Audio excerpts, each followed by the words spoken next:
Great to have you listening in today. As with previous seasons, it is my hope that the guests and their stories that I get to share with you this season can provide you with the tools and or insights that you need to know that you can make it through whatever is happening for you now. And not only that you can have the life you want in whatever way you want that to look like. So let's get to it. I'm your host, Helen Morris, and this is the beautiful side of grief.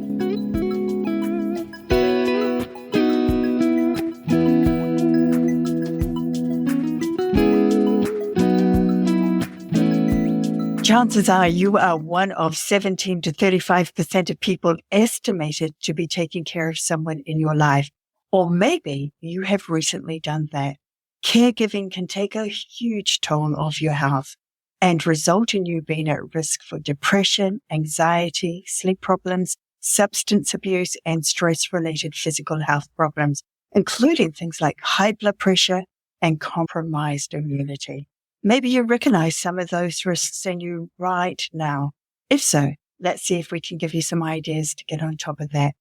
After being a primary caregiver for a mother for over 6 years, my guest today and author Lynn Abaté-Johnson understands the typhoon of emotions and responsibilities that come with caring for a loved one. However, she discovered how to blossom through caregiving rather than let it drown her.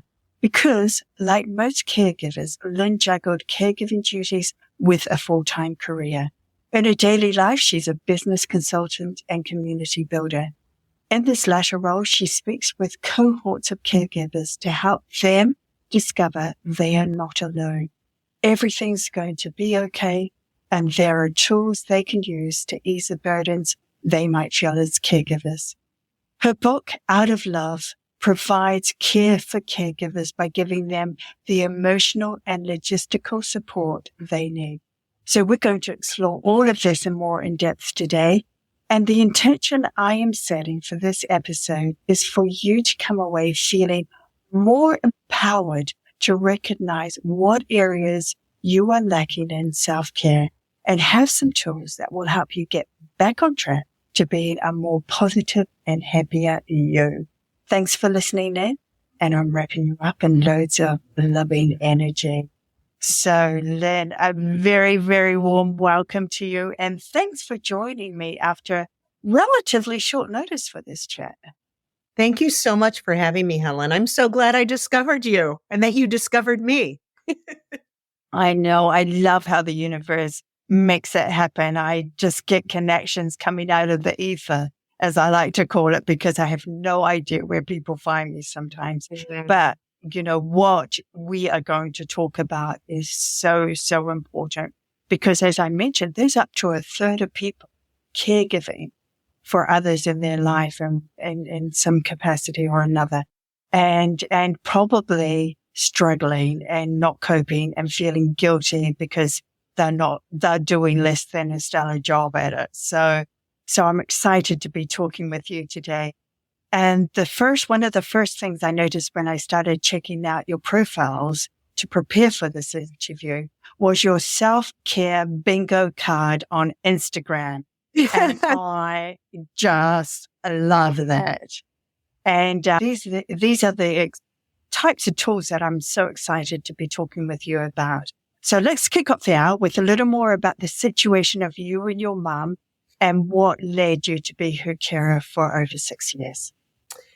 Yeah. So my mom was diagnosed in 2011 with ovarian cancer. It was stage 3C, which is pretty far up there.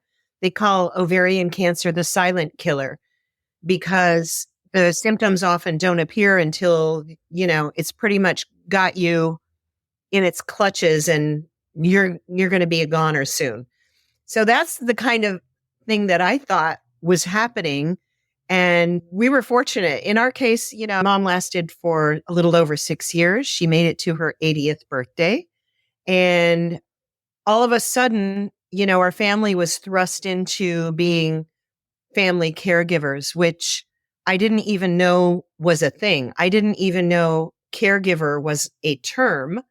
And boy, I sure learned, trial by fire that whole first year. as I say in the book, it was all about me, me. Like, oh no, my mom's got cancer. What am I going to do without my mom? I can't live without my mom. My mom is my mom. She's supposed to live forever. So that was kind of the deer in the headlights moment where I was freaked out. I'm the oldest of 5 children.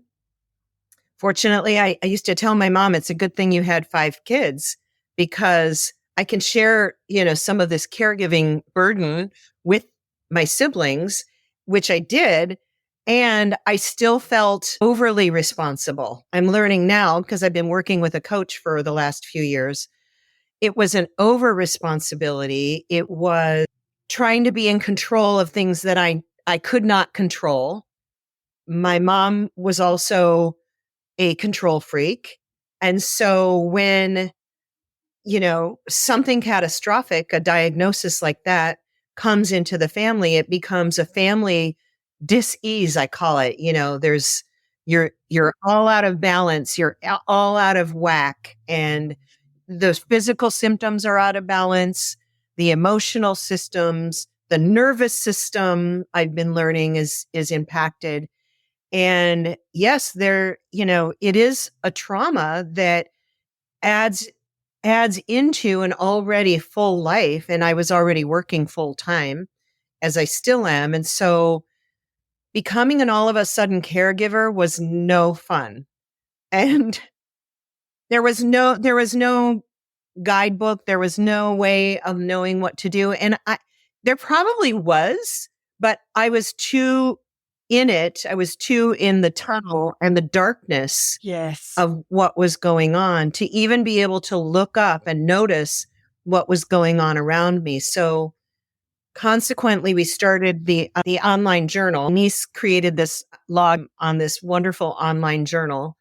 And I started doing journal entries every day in an effort to communicate to all of the friends and family that were near and far what the daily activities were, how my mom was doing. So that those journal entries were all completely focused on my mom and her journey. What the book turned into was I originally was going to publish the book as a journal, like a daily diary, because I thought, well, that's kind of interesting. People like to see other people's diaries. However, really the story came even after my mom died, which was how did I learn and how did I get transformed in my own life to be able to survive without her? And not only survive, but thrive, which is something that I know to this day she's proud of. She always wanted me to thrive in the ways that I'm thriving today. But that was not going to happen unless I really took a hard look at my own life and developed some tools. So yes, I developed tools while she was sick and dying. And I have those that I'm sharing to all family caregivers through the book, through my website, and also later developed tools of how to take care of myself and how to learn to thrive.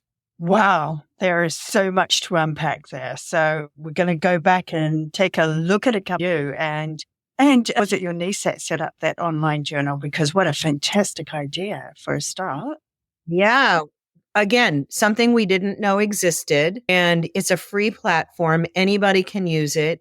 And it was really great because I would just, no matter where I was, in the hospital room, in the waiting room, in the doctor's offices, at home with my mom in bed, recovering from chemo treatments, whatever it was, I could write and there's a mobile app. So I could write on my phone. I could write on my laptop. I was working full time. So I always had my laptop with me working remotely anyway. And yeah, it was such a great tool. And we might share the people I was writing.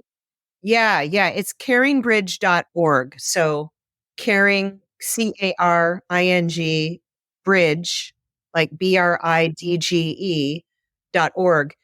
and all one word, Caring Bridge. And I really found that to be I'm a systems person anyway. So I really appreciate tools. And tools that make it easier for people to live their lives and to be more present with themselves and with others. And so just finding tools like that were really, really Just made valuable, all the difference. made a big difference. Another thing, did you feel the burden of being the eldest child in the family I sure to did. take on this responsibility of caregiving? I mean, that's really important to recognize because often the younger siblings don't realize the tremendous pressure the elder siblings are under to step up to the plate and do those things. So what was it that you noticed about yourself when you were caring for your mom that really stood out and surprised you? We each have our own journey. And to this day, we each have our own journey. So mine was being the oldest in the family, being my mom's kind of right hand. She relied on me for everything administrative, everything systematic, everything structural, everything logistic.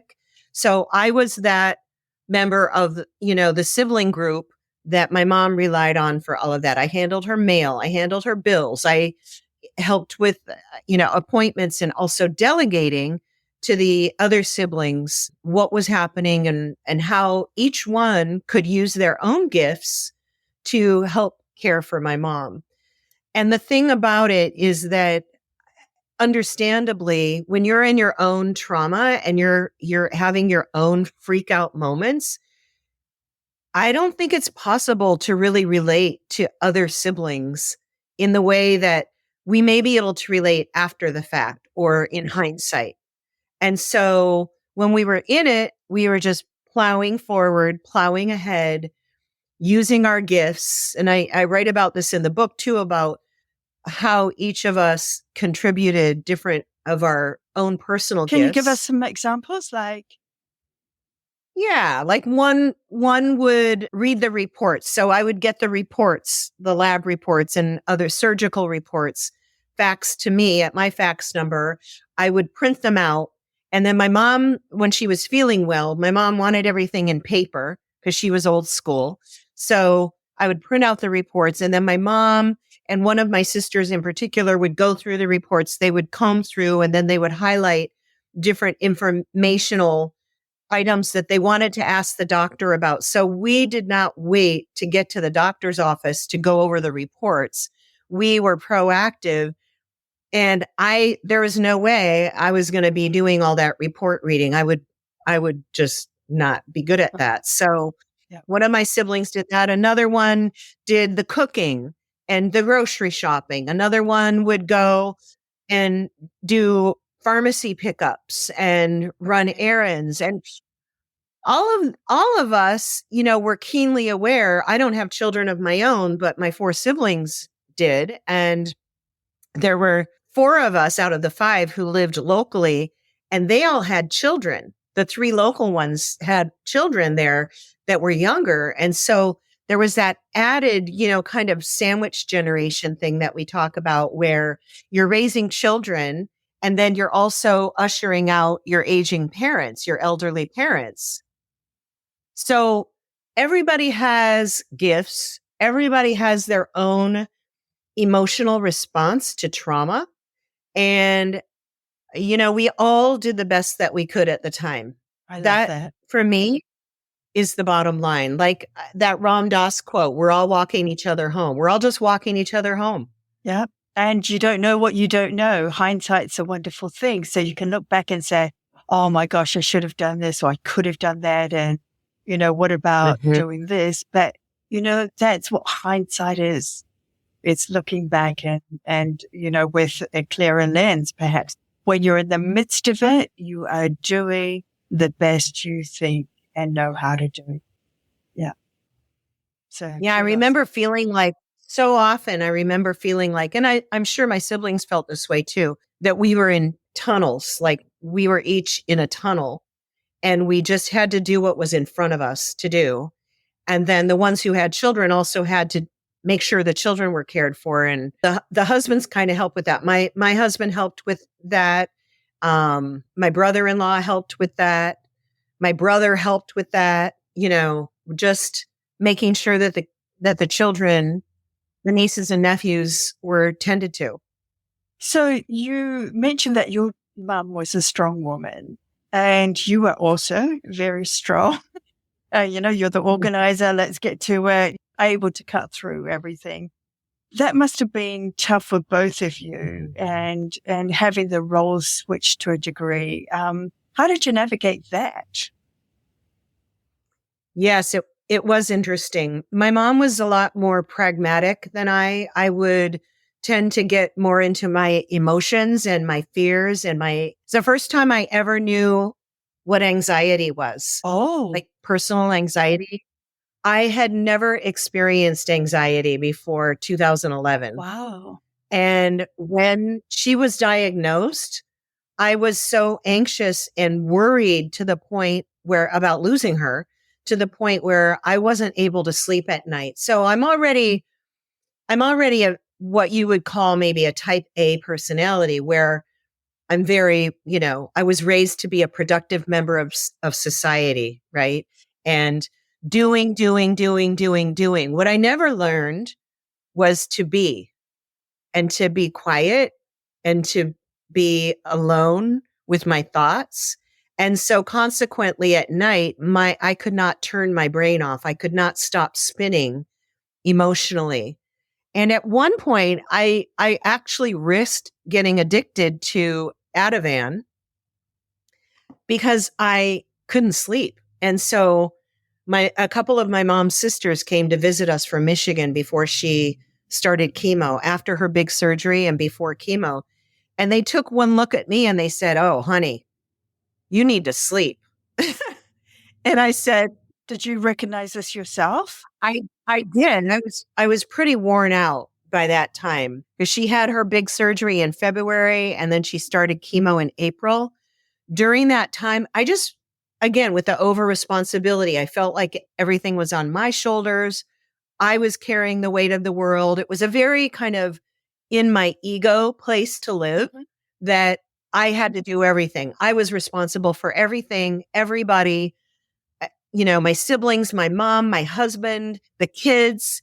And so it was very overwhelming, and I just wasn't sleeping. And so, yeah, I knew I was exhausted. And I knew I wasn't eating right, because I would starve myself all day and then I would have binge on sugar. Oh, yeah. And so my health really started to decline during those 6 years. And,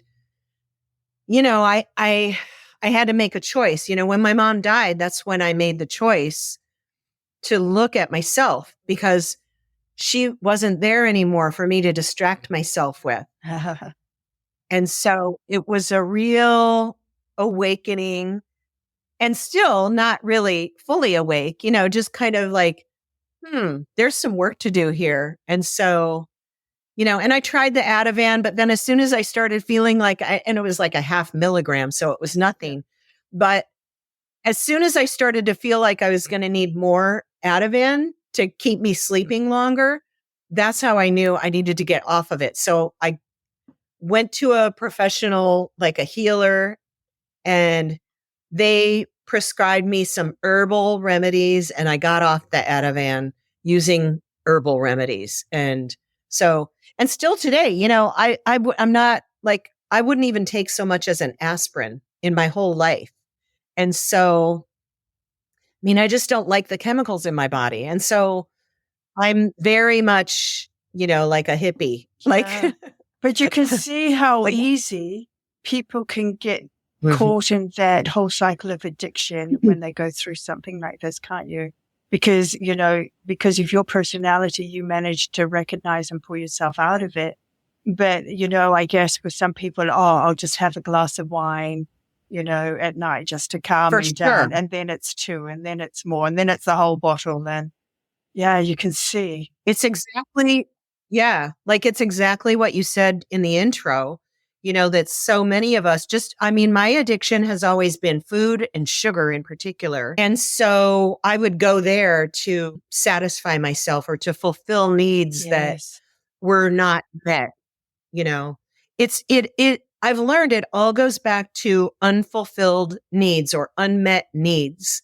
And So now I ask myself questions like, if I'm feeling particularly worried or stressed or sad or lonely, I'll say, if I feel like I'm going to go for the food or the sugar, I'll say to myself, Lynn, what is it that you really need right now? Or what are you hungry for right now in this moment? Is it food? Is it that sugary treat? Or is it acknowledgement? Or is it somebody to listen to you? Or what is it? And so I'm learning more and more to distinguish and discern between, what it is that I really need, or am I using my old addictions to fulfill it? And I imagine many people would look at you and see this really savvy, onto it, organized, go-getter business person who's able to organize and see your way through anything.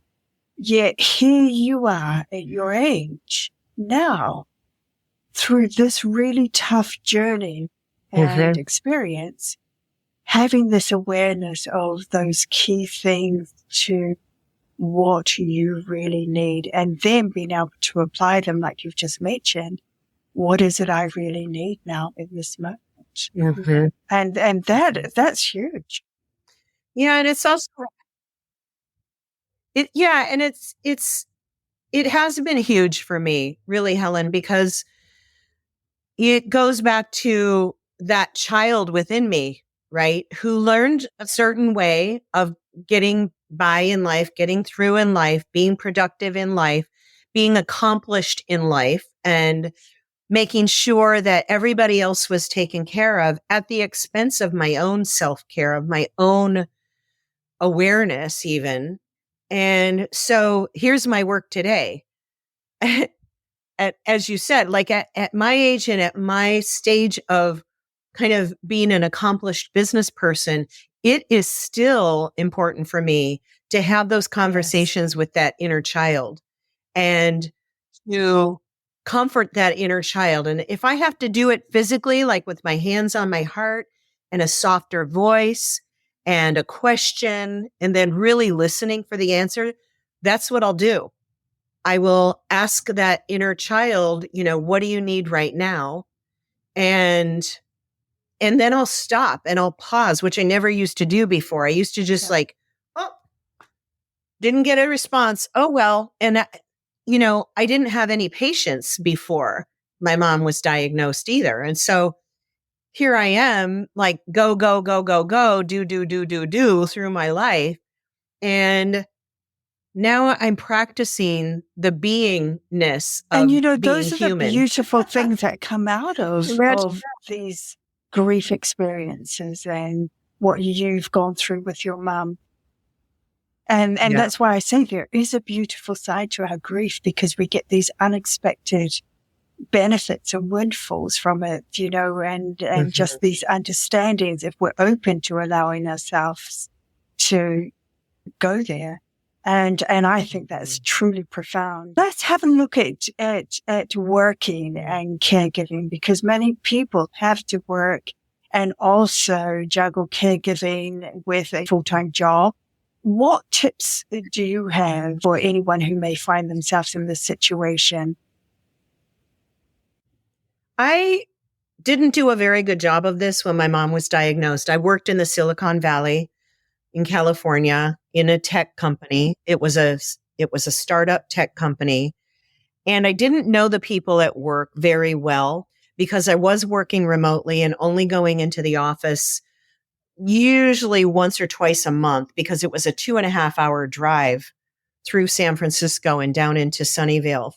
So I did not trust very many people that I worked with, even on my team, on the marketing team. I did confide in one or two people, which I'm really glad that I did. However, the big bosses never knew what I was going through. And so I used to have the attitude, fake it till you make it. Well, even my faking it is pretty darn, excellent. Like I could really perform well, even in a crisis. That's what I was taught to do as an entrepreneur, growing up in a family-owned business, always working, customer facing. So I employed those, what I called compartmentalization skills, to separate myself emotionally from the work that was in front of me on my laptop. Most of the times I was, with my mom and just sitting there as she was either being cared for or she was recovering from something. So that really didn't work, Helen. It didn't work well at all. And the way that it didn't work was that it worked for my company. It worked for the bosses who didn't, it was seamless for them. It was seamless for my mom, right? Like she didn't feel that I was distracted. Nobody felt I was distracted except for me. And so what happened was my nervous system took a big hit, and the trauma just lived in me to where I started to pack on more weight on physically on my body. And I always equate it to kind of carrying the weight of the world. And so that's how it manifested in my body. It was just, okay, just packing on the weight, use whatever methods you have to use, and just eat some sugar or binge on some sugar or starve yourself all day. And, I don't know, because I'm an extrovert, so I get energy from being around people. I was always around people. And so that was my energy fuel to just keep going. And I imagine, there was a lot of adrenaline, but, I also know now from being closer to my own health is that my hormones were just like crazy out of whack. Like my cortisol levels were through the roof. My adrenals were shot. That's what happens. And those things, they're from the stress, and those things are invisible. Yes. And I don't even know what the statistic is, especially for women today around the world who are carrying so much weight of the world, and their adrenals and their nervous systems are shot. And so I had my doctor tell me once, because I did end up borderline diabetic, as you mentioned at the beginning, I ended up borderline diabetic. And right now, my doctor said even last year with my lab work, I'm as far away from diabetes as I could be. Congratulations. So thank you. And so it's pretty, like, it's worth a look. It's worth a look. Like, how am I really? Like, not how am I on the outside and looking to everybody else? How am I really? And when I ask myself that question, I mean, I know me better than anybody else, right? Like, my siblings don't know me. My husband doesn't know me. Like, they don't know what's going on in my system. And so, I would say today, I would say, find your support system wherever it is, where if it's at work, great. Like now, the place where I work, it's a global company. I have allies, that I trust at work. My work now encourages me to show up with my whole self authentically, vulnerably, which is a gift. And I know, and I realize that doesn't exist everywhere. I'm very fortunate that I chose this particular company and that they chose me in 2018. And so I would say for people who don't have that advantage, seek out those allies, and also seek out your own inner allies. Like, the saboteurs inside each of us are already there. So they'll take care of themselves. You don't have to look for them. Those are those voices, like coming at us all the time. What we need to seek out and what we need to identify, and this is what I work on with my coach, is those allies. And even when the book came out, my coach said, Lynn, this is amazing. How are you going to celebrate? And I thought, I don't know. Like I hadn't really even thought about, so there's that old stuff in my head thinking, oh, that's no big deal. Okay. I wrote and published a book. That is a big deal. That's a very big deal. Yeah. I'm starting to learn that. And really, my purpose drove that book. That book had to come out of me. And so out of my purpose, and my only purpose is to help other family caregivers know that they're not alone and that there are other people going through this in all types of walks of life and situations. So at first I thought, oh, my book is for women, daughters of strong mothers who have had a cancer diagnosis. Since this book came out, I have discovered you. I have discovered so many other life circumstances and situations and traumas and people who are going through so many more different situations than I went through. And yet, like you say, it's that beautiful side of grief and even trauma that we can tap into, listen to, question, and really have a shift in perspective. And for me, it was a shift in the whole paradigm, many paradigms that I thought were true that I see now were not true. And so now this book is more like a conversation starter. It's not the way to do anything. It's more like, oh yeah, that was my experience. What's your experience? And that's why I formed this online community and it's not based on social media on purpose, but it's an online platform where people can go.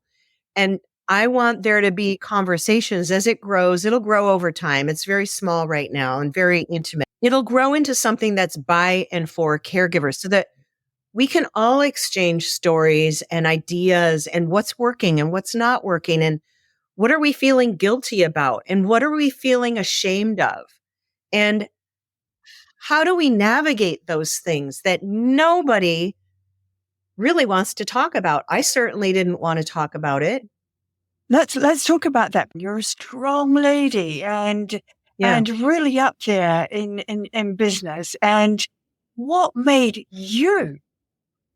Was it fear that made you stop from telling your coworkers and the management that actually you were going through this hugely personal journey with your mum? And what was it that allowed you not to confide in them? Because I'm sure if you had, they would have been far more supportive of you and taken some of that burden away from you.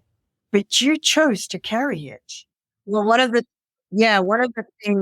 the things that I brought with me into my adult years is a mistrust. So I didn't trust myself, let alone other people. And another thing was being fiercely independent and so that I wouldn't need anybody. And, roundabout way, it came from my family and my upbringing. And yes, my mother, like she was also fiercely independent. We would even say, like, we don't need anybody. Like the whole reason that my mom wanted us all to be financially independent, for example, was so that we didn't need to rely on anyone else. Instead of having interdependence, that word wasn't even in our vocabulary. It was either you're independent or you're dependent. That was black and white. And so what I've learned now is that we can be interdependent. We're a community. We can have connectedness. We can share, what we're feeling vulnerable about. And so that was my immaturity at that time in a way, and my mistrust. And it's interesting this year, I like to choose a word, for the year. My word for this year is trust. And so that's about reminding myself to trust myself and trust other people. So it's a reminder, like trust. Okay, what does that mean? And then having those deeper conversations. So yes, I can appear very strong and very confident, very self-assured. I know that. I can even be intimidating. I can walk into a room and, I have this big presence. I get all of that about myself. And I know the child inside me is also feeling insecure, inadequate, alone, abandoned, like all of the ego stuff that kind of comes into it. And so this is why for me, having a coach is, I would have never had a coach before then, actually before 2018, before I even worked for this company. Although I did actually hire a coach, but I didn't realize what I was doing at the time. I just needed some help because I knew after that first year, and my mom made it through the first year, which was pretty tumultuous, and I hadn't been sleeping, and I felt like I had and I was loosely using this term because I know there's a lot more to it, but PTSD, right? Right. Post-traumatic stress syndrome. And I knew I needed some tools to get a handle on that. And so I hired this amazing woman coach that I already knew through my business, and she really helped me. So that was 2012, but then it wasn't until 2018 or so that I really thought, there's something to this. And so that's why I'm always like talking about get a coach, get a really good coach, like somebody matches up with you and your personality and that can see things in you. Because the difference between a coach and a psychiatrist or a psychologist, which I've done all of that too, the difference is that the coach actually enhances or ennobles you. And the coach doesn't solve, like I'm a consultant. Yeah. I am not a coach. So I advise people on what to do with their business development, with their business, building their businesses, with marketing, with getting their businesses seen. I just tell people what to do. This is what I recommend you do. I do an assessment, blah, blah, blah. The coach really doesn't have any prior knowledge of you. They don't really have a formula. The coach is the most expert listener. And so they can pull, like my coach pulls things out of me, even things that I don't want to think about.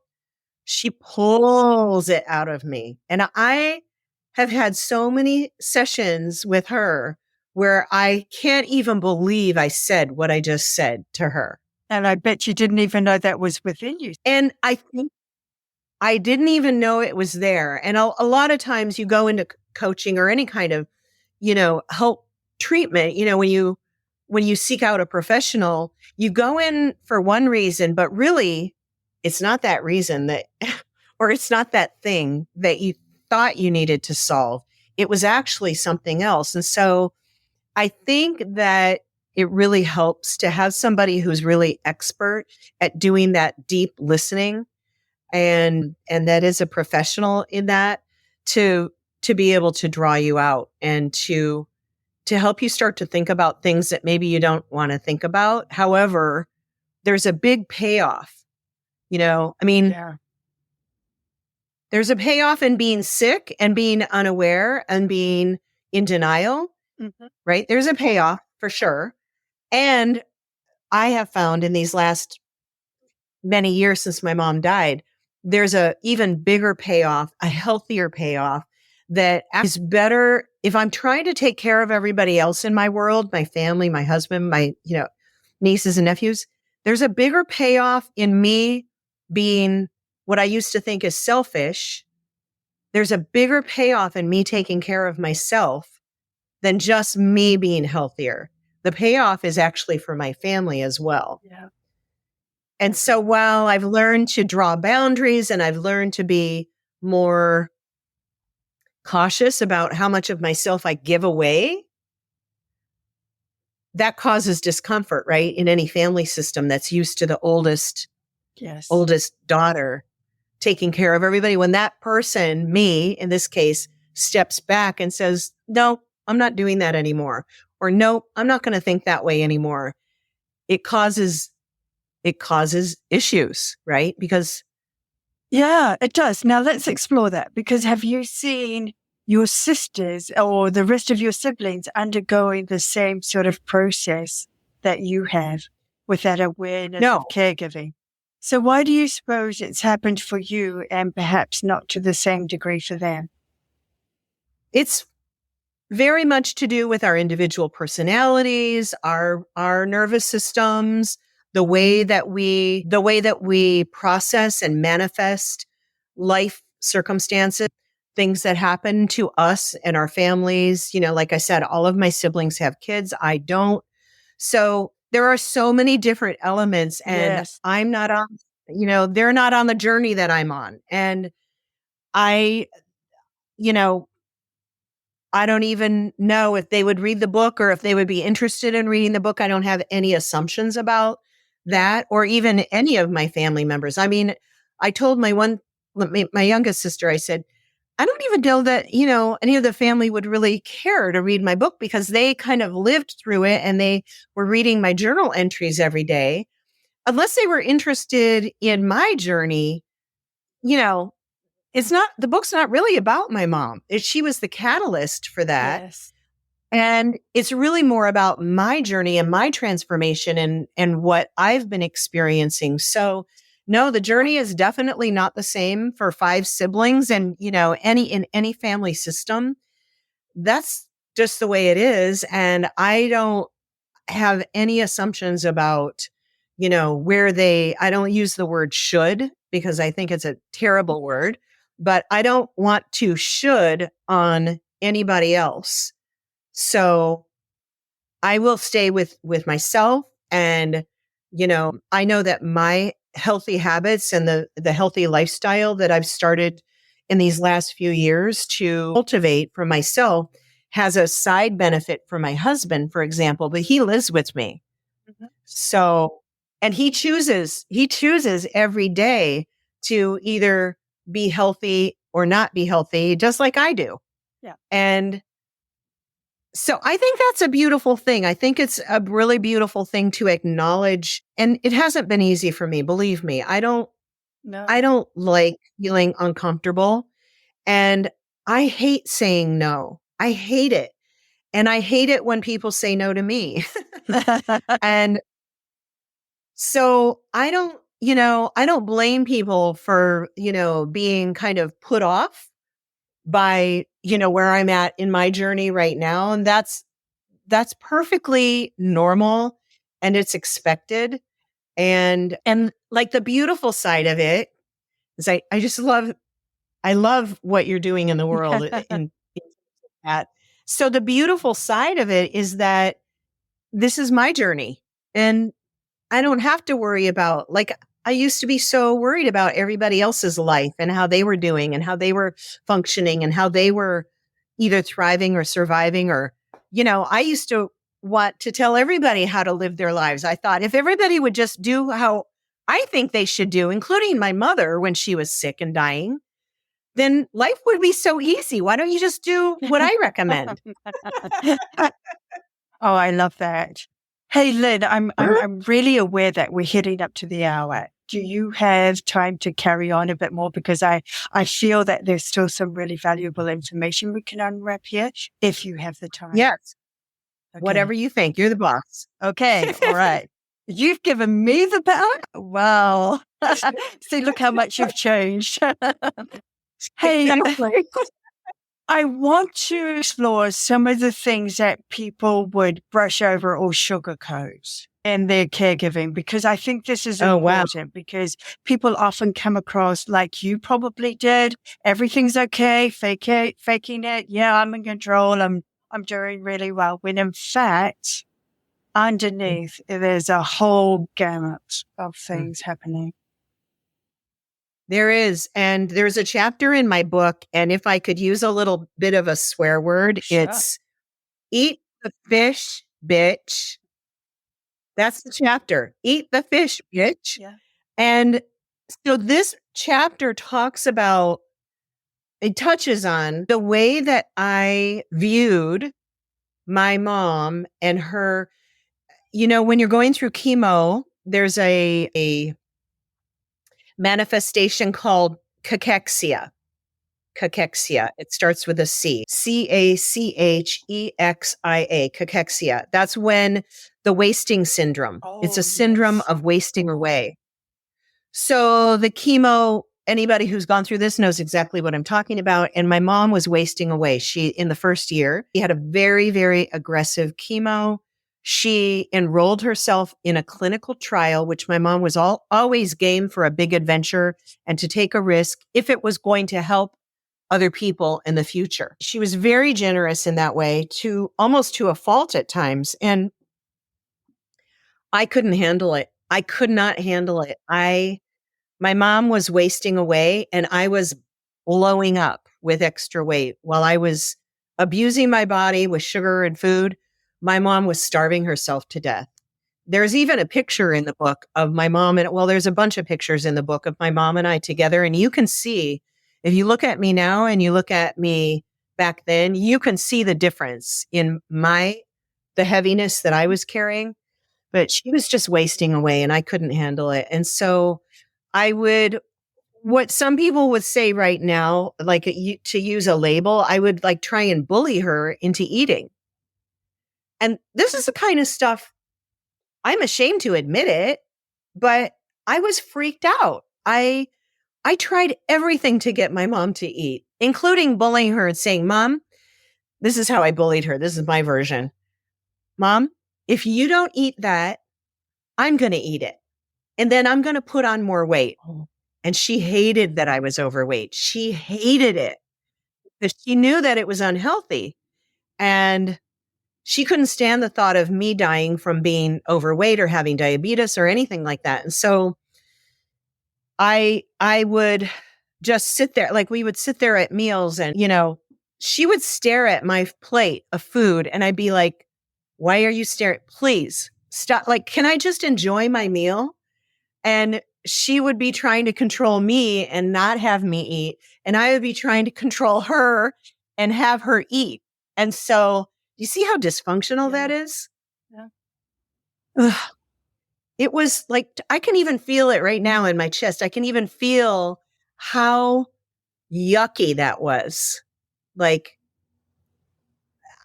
and I didn't know any different at the time. And you were doing that truthfully- because it made you feel better to see her eating. What was it? Because you could see her Yeah. wasting away.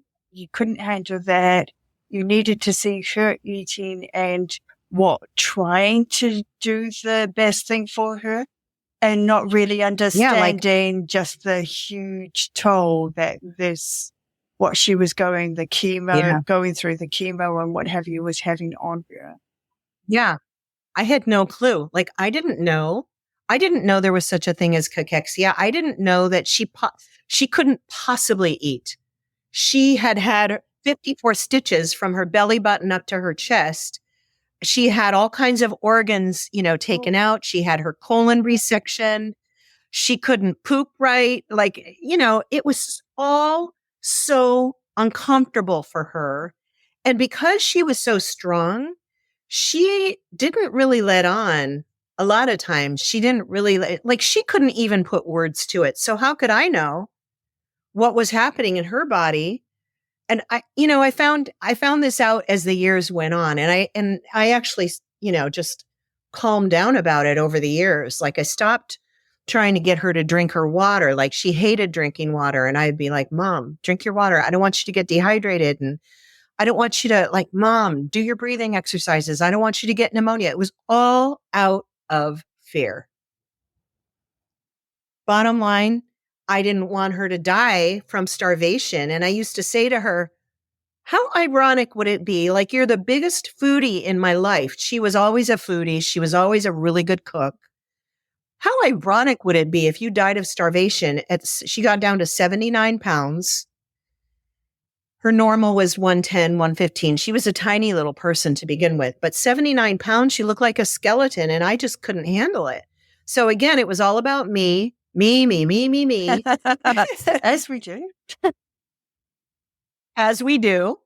And then I couldn't understand it. And we worked it out over time. We worked it out, and I became more aware, more mature. I'm still learning to this day about what was actually going on back then. And, sometimes I say to my mom just out loud, I'm sorry, Mom. I know I messed up. Like, I'm sorry. I badgered you to eat. I badgered her to drink her water, to exercise when she didn't feel like it, and I didn't make her do anything, but she would say, shut up, like, leave me alone. And that's what we do when we love people. And you see parents doing the same things to their kids, badgering them. I want the best for you. So you do this. And it's inherent. So it's all wrapped in love. But like you say, there's also a great fear in there as well, driving that. And I would say to her, Mom, you taught me how to be this way. You taught me how to care for you. I bet she was telling you to shut up about that. Yeah. Like, you taught me how to love. And so when I'm badgering you about doing something that's good for you or that I think would help you, I'm only doing it out of love. And guess what? If the roles were reversed, which my mother shuddered to think that the roles would be reversed, I really know that she would have been the same exact way. She would have been force feeding me. Like, she wouldn't have taken no for an answer. She would have found a way for me to eat. And so so when I would say that to her, she got it. She understood that it was totally out of love. And yes, like you said before, the roles were reversed. Yeah. And so the daughter became the mother. Right? Tell me, we talk a lot about the heartache and the really tough side of this.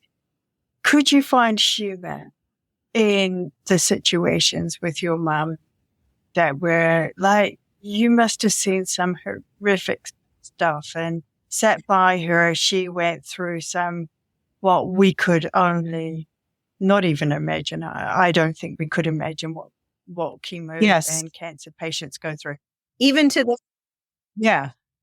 yes, like even to this day, I can find humor in the most horrific situations. But, I might need a little time and distance, but I'll find it. If it's there, I'll find it. And in the book, there are plenty of humorous moments. And in the journal that I wrote every day to the friends and family, one of the family members commented in the journal, because you can have comments from the people who are keeping up with you and reading it. And they said to me, Lynn, here we were feeling sorry for you and thinking that we needed to comfort you. And yet with these journal entries, you're making us laugh.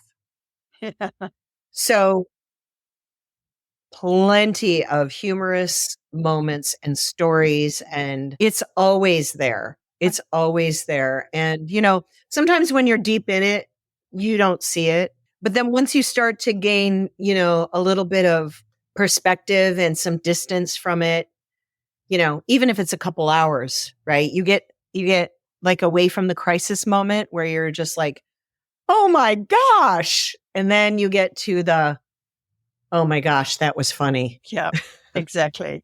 So what do you think are going to be the biggest benefits or takeaways that people are going to get from your book, Out of Love, A Daughter's Journey with Her Mom to the End? I think that people will feel like they're not alone, like everything's going to be okay. I hope that people realize there's more support and community than they may have originally thought. And in fact, I've learned and I've been learning to ask for that, like ask for help. And that's not a muscle that I ever exercised. I never would ask for help before because I was so independent. So I still practice asking for help, and I'm not ashamed of that anymore. I used to be ashamed of needing help. And that the bottom line is that in any given family system, in any given situation, we are all doing the best we can with what we're given at the time. Yeah. Whatever circumstance comes up, we can either choose to be the victim of our circumstance, or we can most literally be the authors of our lives. And it takes a lot of courage to step out what you've known all your life if you've been a victim.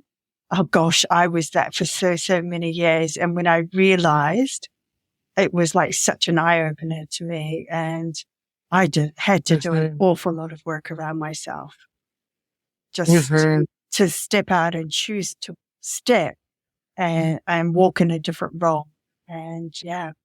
Right. So we're going to wrap it up now because oh my gosh, you've just given us so much brilliant information and there's so much more, in your book, which we'll get to in a moment.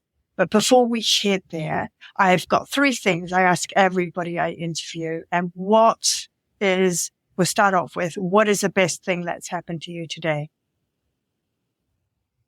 Well, this conversation today was unexpected, and I've been looking forward to it since I woke up this morning. And I've just been so happy to be invited to be here with you today. So thank you for that. Oh gosh, it's such a pleasure to be speaking to you. And for our listeners who don't know, we've got this beautiful Kiwi and had just recently been in New Zealand and travels to New Zealand regularly. So I can see that connection continuing as well. But it's so lovely. I always love that because most of the people I speak to, I never get to see or I have that connection with. So that's something special. Yeah. The next thing is, what is the thing that you are most grateful for? I am grateful for, ironically, I'm grateful for that experience of going through that horrific, roller coaster ride, which brought me so many gifts. And my mom, my little sister and I always say that the reason my mom got cancer and died from it was to teach us. Oh. And she was always teaching us. And this particular circumstance brought so many lessons. And, I don't know if I would be as fulfilled and healthy and on purpose as I am today without having gone through that circumstance. So I'm grateful. Ironically, I'm grateful for that. That is truly beautiful and right on point with exactly how I feel about my experience with my daughter.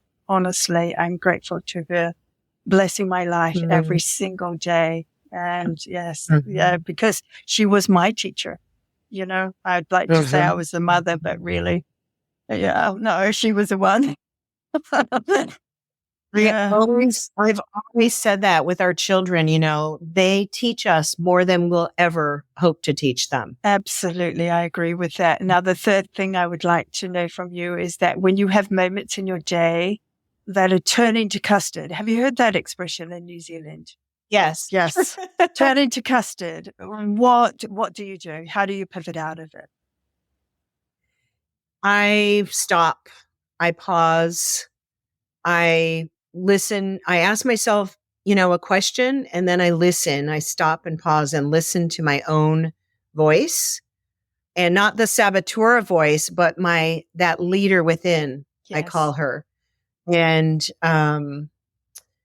then I'll also very often, instead of using food or sugar now, I really turn to music and movement.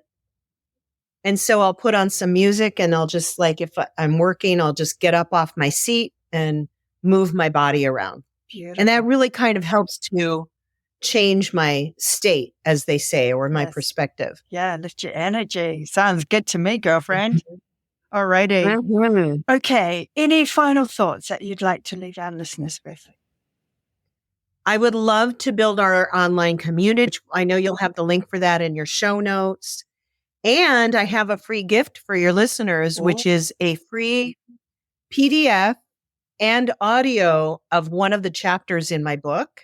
Fantastic. Which is a pretty chock full chapter. And it's a good little sampler. So we'll have a link to get that also in the show notes. Fantastic. I like the sound of that. That sounds awesome. Yeah. And then my website's there too. And my website's got some more, but really from the book, and the website, you can get access to everything.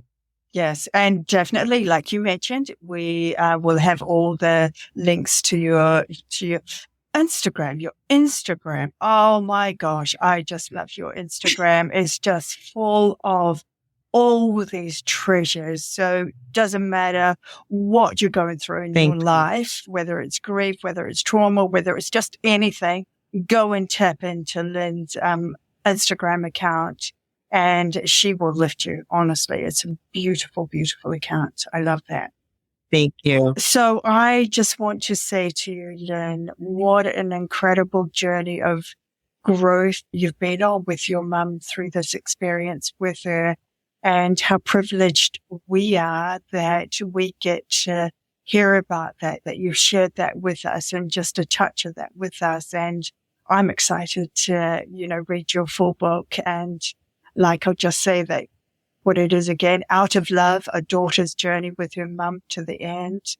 And there are so many lessons we can all learn from this. And yes, just everything you shared with us, just a load of treasures, and my heartfelt thanks.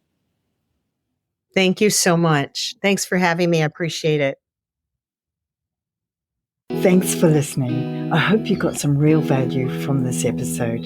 Let me know how I'm doing, or if there's a topic you'd like covered, by clicking on the Healing to Be You Gmail link, or going to the Healing to Be You website. To get notified of new episodes, hit the subscribe button, and please share if you know of someone who could benefit from this episode. Until next time, be kind to you and take good care.